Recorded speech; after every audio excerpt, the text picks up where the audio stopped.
Salam əziz şagirdlər, gəlin 7 iyun tarixində blok imtahanlar riyaziyyatdan düşmüş belə bir sualın izahına baxaq.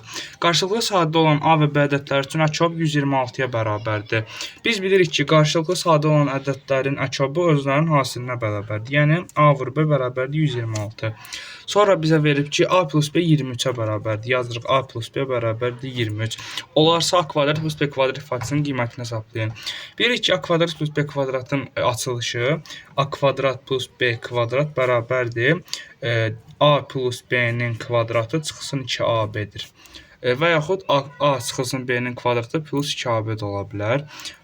Amma biz bunu indi istifadəsi daha sərfəli olar.